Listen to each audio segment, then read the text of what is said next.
Welcome to the Walt Disney World Resort, right here in Orlando, Florida.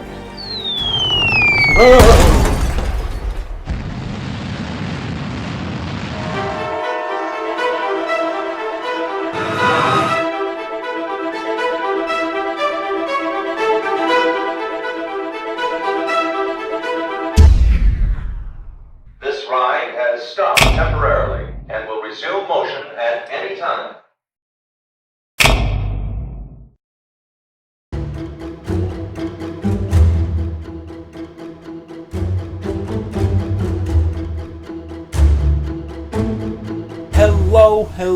Hello, everyone.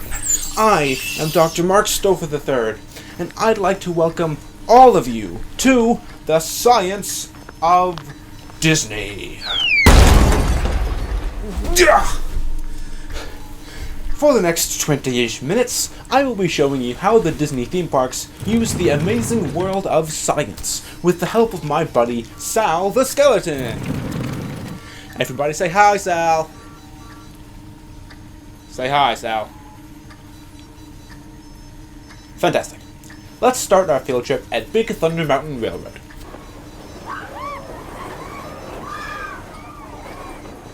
See, back in the 1860s, there was a town called Rainbow Ridge. And as the folks of Rainbow Ridge discovered gold, they also discovered some strange supernatural occurrences taking place. This spooked everyone, and they deserted, leaving Rainbow Ridge a ghost town. But the trains of the Big Thunder Mountain Mining Company still somehow ran, all on their own. But the question that no one asks is, how do the laws of motion come into play? I don't know. How? That's what I'm telling you right now. Oh, cool. Yeah.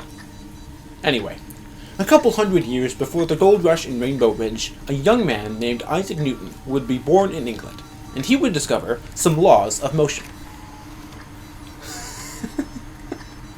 Calm down, Sal. He really likes the laws of motion. Now, does anyone know how many laws of motion there actually are? Ooh. Yeah. One. No. 2. Close. 4. No, there are 3. Oh, yeah. Today, our focus is Newton's first law of motion. This law says that an object that's moving is going to keep moving until something causes it to stop or move in another direction. This makes sense. If I'm driving a car, and I'm just driving along, enjoying the day, this car is going to move until I slam on the brakes!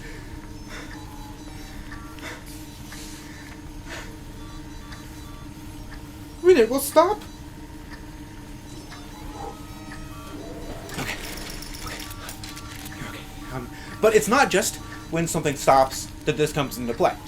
It also means that we will keep going in the direction we're moving until a force causes us to change direction. And just look at Big Thunder Mountain. We're traveling in a straight line. And we're going to stay like this. Just chugging ahead. That's a train joke? Because trains. Yeah, no, I get it. Oh, okay. We're going to keep traveling in a straight line until all of a sudden, whoa! We get pulled to the side by the track.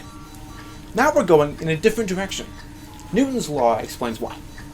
We're in motion, so we stay in motion until something, in this case the track curving, makes us change. And the reason we feel like we're being thrown against the side of our car is because of something called G-forces.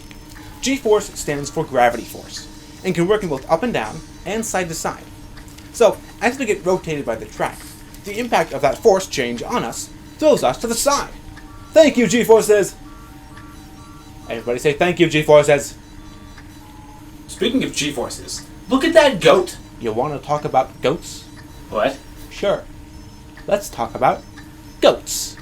Okay. We can find our goat friends, along with a bunch of other kinds of animals, at the Kilimanjaro Safari in Animal Kingdom. It also doubles as a cooling system, so because they're so hollow on the inside, it helps air pass through really easily. At the Harambe Wildlife Reserve, there are 110 acres of 34 different kinds of animals that we can see. From lions, to giraffes, to baboons, to hippopotamuses. And all of this is a great example of the life cycle. Everything the light touches is your kingdom, part of the great circle of life. Yeah, basically.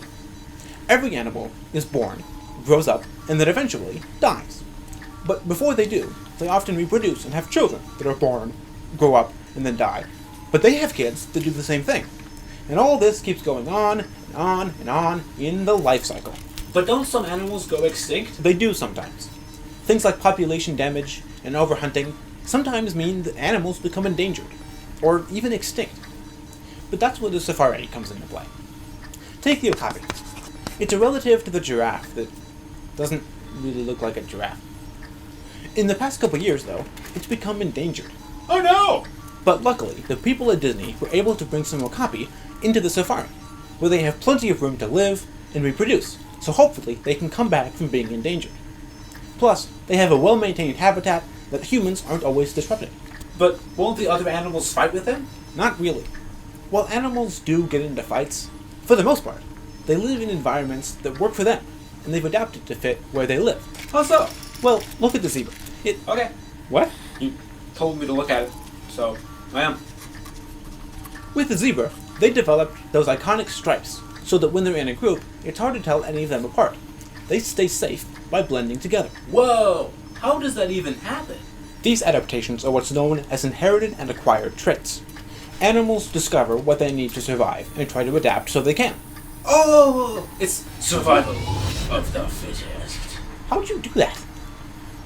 Survival of the fittest. Man. Anyway, once animals adapt, they can pass those acquired traits down to their kids, making them inherited traits. Man, this is so fun. Want to do some more? Yeah! Want to go to Dino Land USA? Yeah! Let's go learn about dinosaurs!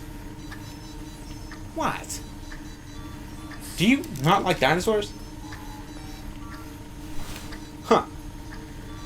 Well, we're going to talk about them anyway. Okay. Around 65 million years ago, dinosaurs ruled the Earth. But then, there was this little asteroid thing that came hurtling towards the planet, and now they're fossils.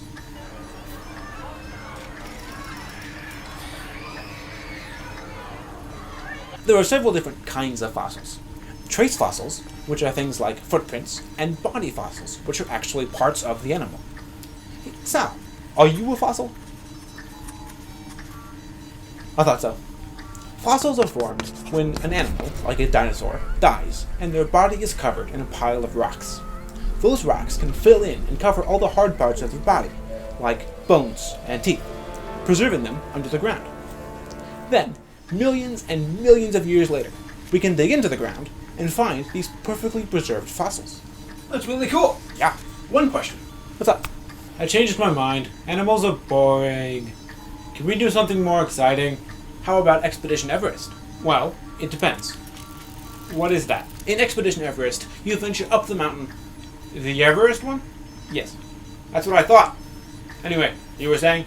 that will venture up Mount Everest to try to find the legendary creature, the Yeti. Do we find him? No spoilers, but yes.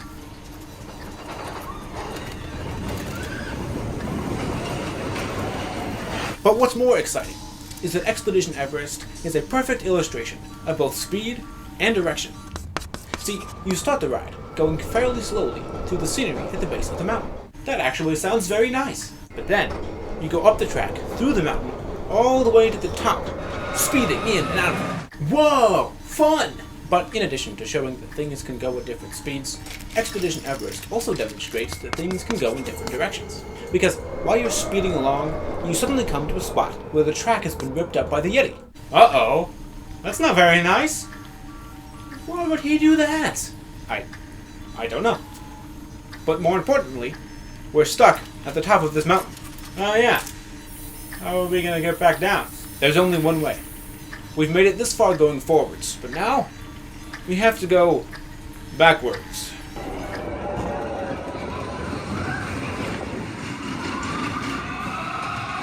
Backwards? Yep. This ride ends with us going back through the same sections as before, only going backwards this time. That sounds amazing. And terrifying. It is both. Oh, hey. Yes? We go back to Magic Kingdom. Okay. Sure. What do you want to ride? Can we ride the People Mover? Sure.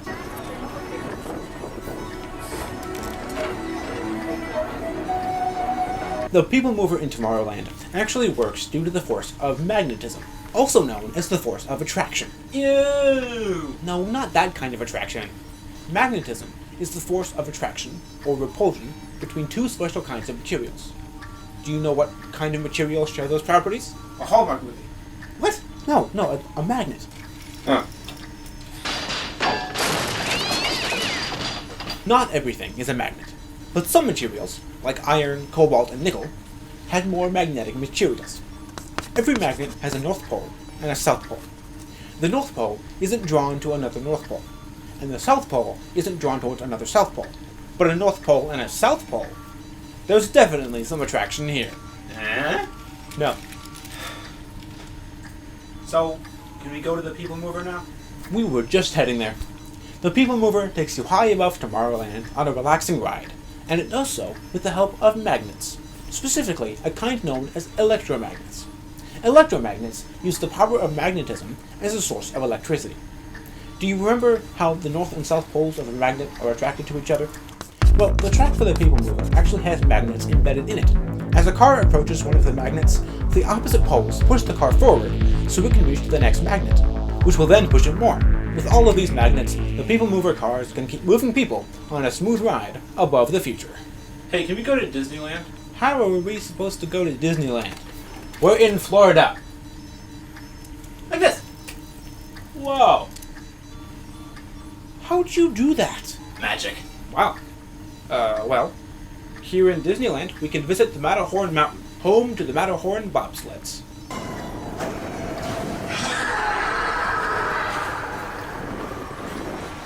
Hey! What? Knock knock. Who's there? Yodelay he. Yodelay he. Who? I didn't know you could yodel?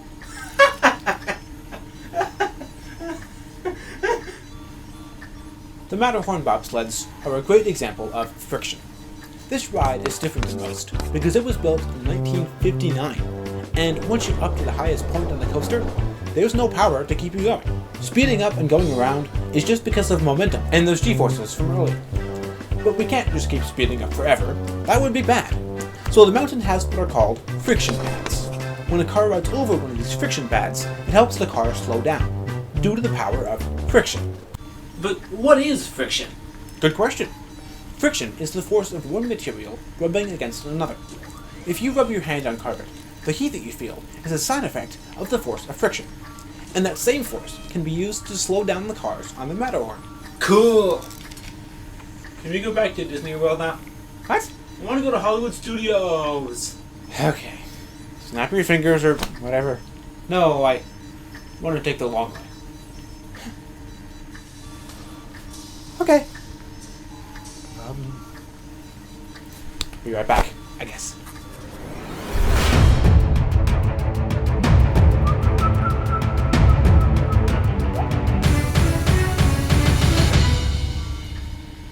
Hi.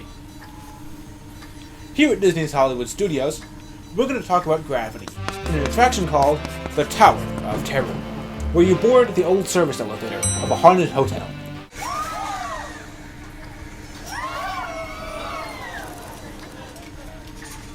Things seem to be fine until your elevator gets struck by lightning, and you go wildly up and down in the freefall of, well, terror. What's a freefall? A freefall is where you turn everything off with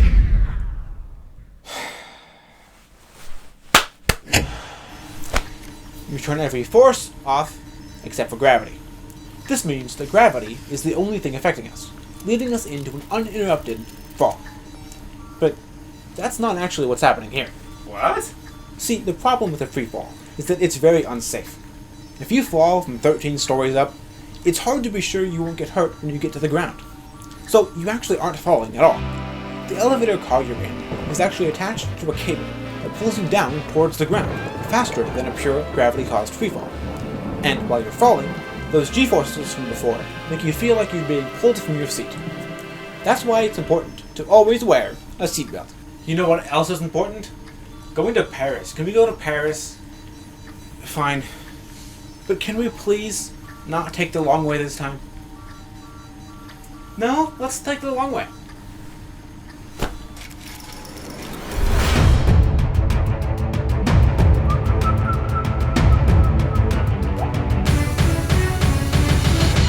Welcome to Paris. Thank you. Yep. While we're here, we can ride Cars Road Trip. Stop here in the bay. Please remain seated and keep your hands and arms inside the tram. Where we board a tram that takes us past different scenes with some characters from the movie. A relaxing ride, huh? At first, but then we enter the Catastrophe Canyon. Oh, I get it. Catastrophe. But with cars! Exactly. Wait. But does that mean something bad is gonna happen? Well, do you count flooding as something bad? I do. Then, yes. As we're watching the canyon, it starts to get hit with a lot of water. Like, a lot of water. So much water. A flood? A flood.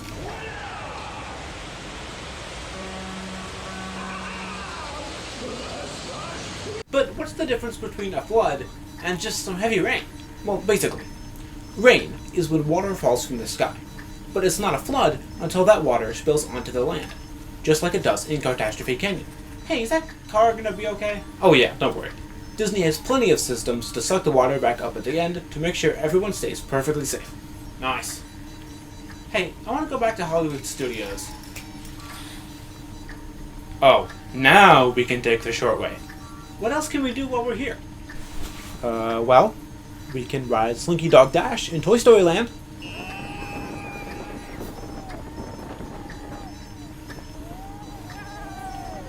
Okay, and we can talk about Force while we do! Isn't that Star Wars? Not the Force, just Force. Force is a push or pull that comes from any interaction between two objects. Imagine a catapult. You pull back on it, and when you let go, the object in the catapult goes flying! That's because of force. The greater the force on the catapult, the more of an effect it will have on the object in it. And in Slinky the Dog Dash, we have this moment where we're riding along, and then we suddenly stop. Get pulled backwards, just like a catapult, and then we go flying forwards! Woo! I'm kind of tired now, though. No problem. Our last stop of the day is Epcot's Living with the Land. Running with sunlight, create the diverse living systems of our planet. A relaxing boat ride through different climates in the world. Oh yeah, like when it starts to rain. Almost. What you're thinking of is weather. Weather is short term, where it's really hot today, or it's snowing again, or when it starts to rain. Climate, though, is a long-spanning pattern of consistent weather. Like what? Well, we start our boat tour in a forest, and then we go into a desert, a prairie, and a rainforest. All of these places have their own unique climates. The desert is hot and dry, the rainforest is hot and humid, and the prairie is more moderate and has more rain. But all of these places can get rain. It can be hot and it can be cold. They can all experience weather, but their climates are what make them unique. Ooh! We're coming up on the greenhouse! That's a lot of plants. It sure is. But the natural world is big and beautiful. Banana! Mama? Yeah. Here you go. Thanks. Hey. This is an orange. It's a banana. Okay. It's a banana. Good. Well, this just about wraps up our field trip to the most magical places on Earth. But I hope you'll remember that science can be found in every corner of our lives. From a runaway train, to a safari, to a haunted hotel, science makes our world move. And if you know where to look, the power of it can catch on and light up the whole world around you. On behalf of all of us here... Oh, is that... A fire destroying the lab? Yes. Yes, it is. So that's not great. This has been the Science of Disney, everyone. Thanks very much for watching.